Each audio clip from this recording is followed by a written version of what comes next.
Good morning. Happy Independence Day. അതേ ഇന്ന് independence day ആണ്, August 15th ആണ്. വെരി സോറി, ഞാൻ വീഡിയോ ഇടാനായിട്ട് കുറച്ച് ലേറ്റായിപ്പോയി. Welcome to my channel. അപ്പോൾ ഇൻഡിപെൻഡൻസ് ഡേയുടെ ആയിട്ട് സംബന്ധിച്ചിട്ട് എനിക്ക് എൻ്റെ ലൈഫിൽ ഏറ്റവും എന്താ പറയുക, എൻ്റെ ഒരു വലിയൊരു ഡ്രീം ഇംപ്ലിമെൻറ്റ് ചെയ്യാൻ പോകുന്നൊരു ദിവസം കൂടിയാണ് അന്ന്. അപ്പോൾ ഞാൻ തലേ ദിവസം തന്നെ ഒരുപാട് പ്ലാനിങ്സിൽ അങ്ങനെ കിടന്നു. പിന്നെ എഴുന്നേറ്റ് രാവിലെ തന്നെ കുറേ കാര്യങ്ങൾ ചെയ്യണം എന്നൊക്കെ വിചാരിച്ചായിരുന്നു. പക്ഷെ നമ്മൾ പ്ലാൻ ചെയ്യുന്ന പോലെ അല്ലല്ലോ കാര്യങ്ങളൊന്നും നടക്കുന്നത്. സോ ഞാൻ വിചാരിച്ച പോലെ ഒന്നും നടന്നില്ല. രാവിലെ എഴുന്നേറ്റപ്പോൾ നേരെ ഓപ്പോസിറ്റായിരുന്നു. കുട്ടികൾ എൻ്റെ ഒപ്പം തന്നെ എഴുന്നേൽക്കുകയും ചെയ്തു. അപ്പോൾ മൂത്താൾക്ക് സ്കൂളുണ്ട്, 11 വരെ അവർക്ക് അവിടെ പ്രോഗ്രാമുണ്ട്. സോ പിന്നെ അവർ എഴുന്നേറ്റ് കഴിഞ്ഞാൽ നമ്മുടെ കാര്യത്തിലേക്ക് നിൽക്കാൻ പറ്റില്ല. പിന്നെ അവരുടെ ഓരോ ആവശ്യങ്ങളായിരിക്കും. പിന്നെ അവർക്ക് ഒരാൾക്ക് നേരത്തെ പോകണം എന്നുള്ള ഇൻട്രസ്റ്റിലാണ്. പുതിയ യൂണിഫോമൊക്കെ അന്നാണ് ഇടുന്നത്. അവരെ സ്പോർട്സ് ഡേയുടെ യൂണിഫോം അന്നാണ് ഫസ്റ്റ് ടൈം ഇടുന്നത്. അപ്പോൾ അതിൻ്റെ ഒരു എക്സൈറ്റ്മെൻറ്റ് അവനക്ക് അതായിരുന്നു മെയിനായിട്ട്. അപ്പോൾ കുട്ടികളുടെ ഇഷ്ടത്തിനങ്ങ് വിടാമല്ലോ. അപ്പോൾ നമ്മൾ കാര്യം പിന്നെ അതിനുശേഷം ചെയ്യാമെന്ന് വിചാരിച്ചു. സോ അവനെ സ്കൂളിലേക്ക് പാക്ക് ചെയ്യുന്നൊരു ബിസി ടൈമാണ്. ചെറിയ ആൾക്ക് വന്നിട്ട് സ്കൂളില്ല, പക്ഷെ അവനക്ക് ഫ്ലാഗ് ഓഫ് ചെയ്യണം, അതിൻ്റെ വീഡിയോ എടുക്കണം, ഫോട്ടോ എടുക്കണം എന്നൊക്കെ പറഞ്ഞിരുന്നു. അപ്പോൾ അതിൻ്റെ ഒരു റിഹേഴ്സലൊക്കെ ഞങ്ങൾ അവിടെ രാവിലെ തന്നെ നോക്കി. എന്നിട്ട് 8:30 ആകുമ്പോഴത്തേക്കും പോകാൻ വേണ്ടി ഞങ്ങൾ റെഡിയായി നോക്കുമ്പോൾ രാവിലെ പിടിച്ച മഴയാണ് കേട്ടോ. അന്നത്തെ ദിവസം എന്താണെന്നറിയില്ല, വല്ലാത്ത മഴ.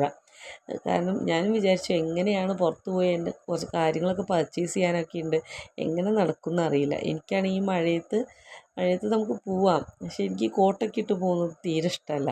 മഴ നനഞ്ഞു പോയാലും എനിക്ക് പ്രശ്നമല്ല, കോട്ടിടുന്നത് എന്താണെന്നറിയില്ല, എനിക്കിഷ്ടമല്ലാത്തൊരു പരിപാടിയാണ്. പിന്നെ മോനായിട്ട് പോകുമ്പോൾ അത് നടക്കില്ലാത്തതുകൊണ്ട് മഴയാണെങ്കിലും ആ കോട്ടൊക്കെ വലിച്ചു വാരിയിട്ടിട്ടൊക്കെയാണ് പോയത്. ഞാൻ വഴിയിൽ നിന്നൊക്കെ വീഡിയോ എടുക്കാമെന്നൊക്കെ വിചാരിച്ചു, അവിടുത്തെ പ്രോഗ്രാമിൻ്റെയൊക്കെ ഇതൊക്കെ ചെയ്യാമെന്ന് വിചാരിച്ചു. ഒന്നും നടന്നില്ല. കാരണം അത്ര ഹെവി മഴയാണ്. ഫോണ് വണ്ടിയിൽ ഡിക്കിയിൽ വെക്കുകയും ചെയ്തു. അപ്പോൾ അതെടുത്ത് കൈ പിടിക്കാനൊന്നും പറ്റില്ല, ഫോൺ നനയും. അപ്പോൾ എന്തായാലും ആ ഒരു റിസ്ക്കൊന്നും ഞാൻ എടുത്തില്ല. എന്നാലും ചെറിയൊരു വീഡിയോ എടുത്തു. നോക്കുമ്പോൾ കണ്ടു ബ്ലറായിട്ടൊക്കെ കാണുന്നത്. അപ്പോൾ അങ്ങനെ അതും നടന്നില്ല, ആ പ്ലാനിങ്ങും നടന്നില്ല. പിന്നെ ഏതായാലും തിരിച്ച് വീട്ടിൽ വന്ന് ഞാൻ ഞങ്ങളുടെ ബ്രേക്ക്ഫാസ്റ്റിൻ്റെ പരിപാടികളൊക്കെ നോക്കി അത് കഴിച്ച് ഞങ്ങളൊന്ന് മാർക്കറ്റിലേക്ക് ഇറങ്ങി. ആ സമയത്ത് അത്ര മഴയൊന്നുമില്ല. മാർക്കറ്റിൽ ഇറങ്ങിയിട്ട് കുറച്ച് ഐറ്റംസുകൾ പർച്ചേസ് ചെയ്യാനുണ്ട്. എൻ്റെ ബിസിനസ് എന്താണെന്ന്, ഞാനൊരു ബിസിനസ്സിലേക്ക് കടക്കാൻ പോകുന്നതിൻ്റെ ഒരു തത്രപ്പാടാണ് ഞാൻ ഇത്രയും നേരം പറഞ്ഞുകൊണ്ടിരുന്നത്. അപ്പോൾ അതേ, ഞാനൊരു ബിസിനസ് വുമൺ ആവാം എന്ന് വിചാരിച്ച് അങ്ങ് ചാടി പുറപ്പെടുകയാണ്.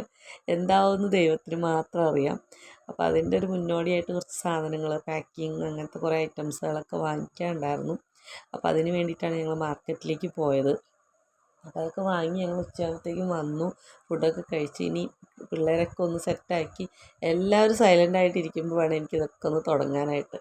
അങ്ങനെ നോക്കുമ്പോൾ വളരെ ലേറ്റായിട്ടാണ് തുടങ്ങിയത്.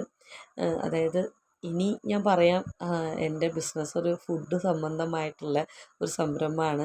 ഒരു ഹെൽത്തി കോൺസെപ്റ്റിൽ ഞാൻ ചെയ്യുന്നതാണ്. അപ്പോൾ അതിനെക്കുറിച്ചിട്ടുള്ള വീഡിയോ ഞാൻ വേറെ പറയാം, എൻ്റെ കോൺസെപ്റ്റ് എന്താണ്, എങ്ങനെയാണെന്നൊക്കെ ഉള്ളത്. അപ്പോൾ നിങ്ങൾക്കിത് കാണുമ്പോൾ തന്നെ ഏകദേശം അറിയുന്നുണ്ടാവും. ഒരു കാറ്ററിംഗ് സെൻറ്റർ പോലെയൊക്കെ നിങ്ങൾക്ക് ഫീൽ ചെയ്യുന്നുണ്ടാവും. പക്ഷേ ഇതിൻ്റെ ഒരു കോൺസെപ്റ്റും കാര്യങ്ങളൊക്കെ ഒന്ന് വേറെയാണ്. അത് ഞാൻ നിങ്ങളുമായിട്ട് വഴിയെ ഷെയർ ചെയ്യാം കേട്ടോ. അപ്പോൾ അന്നത്തത് ഞാൻ ഭയങ്കര ഹെക്റ്റിക് ഡേ ആണ്. ഒരുപാട് വീഡിയോ എടുക്കണം എന്നൊക്കെ വിചാരിച്ച ഒന്നും നടന്നില്ല. എൻ്റെ ഫസ്റ്റ് ഓർഡർ വാങ്ങി എൻ്റെ ഫ്രണ്ട് വന്നിട്ടുണ്ടായിരുന്നു. അവളുടെ ഹെൽപ്പ് ഉള്ളതുകൊണ്ടാണ് അത്രയും ഞാൻ എത്തിച്ചത്. അന്ന് കുറേ ഓർഡേഴ്സ് ഉണ്ടായിരുന്നു. പിന്നെ സർപ്രൈസിങ് ആയിട്ട് എൻ്റെ ഫ്രണ്ട്സ് എനിക്കൊരു കേക്കൊക്കെ വാങ്ങി എൻ്റെ ഒരു സംരംഭത്തിൻ്റെ പേരൊക്കെ എഴുതി. അതൊക്കെ കണ്ടപ്പോൾ എനിക്ക് ഭയങ്കര എക്സൈറ്റ്മെൻറ്റും ഭയങ്കര സന്തോഷമൊക്കെ ആയി കേട്ടോ. പക്ഷേ കുറേ കാര്യങ്ങൾ അവരൊന്നും വീഡിയോ എടുക്കാൻ പറ്റിയില്ല കേട്ടോ, ഫ്രണ്ട്സിനെ. ലാസ്റ്റ് എൻ്റെ ഒരു ഓർഡർ അവരെന്നെ കൊണ്ട് ഡെലിവറി ചെയ്യേണ്ടി വന്നു. അതാ പറഞ്ഞത്, ദൈവത്തിൻ്റെ ഒരു സഹായം നമുക്ക് മനുഷ്യരിലൂടെ കിട്ടുകയെന്നൊക്കെ പറയില്ല, അതേപോലെയായിരുന്നു അവരൊക്കെ എന്നെ സഹായിക്കാൻ അന്നത്തെ ദിവസം വന്നത്. പിന്നെ അതിൻ്റെ ഒരു തിക്കുന്ന കണ്ടില്ലേ, അതൊക്കെ ഞാൻ ക്ലിയർ ചെയ്തു. ഇതാണ് എൻ്റെ ഒരു കോംബോ. അതിനെക്കുറിച്ചൊക്കെ ഞാൻ പിന്നീട് ഡീറ്റെയിൽ ആയിട്ട് പറയാം. അപ്പോൾ വീഡിയോ ഇഷ്ടമായെങ്കിൽ ലൈക്ക് ചെയ്യുക.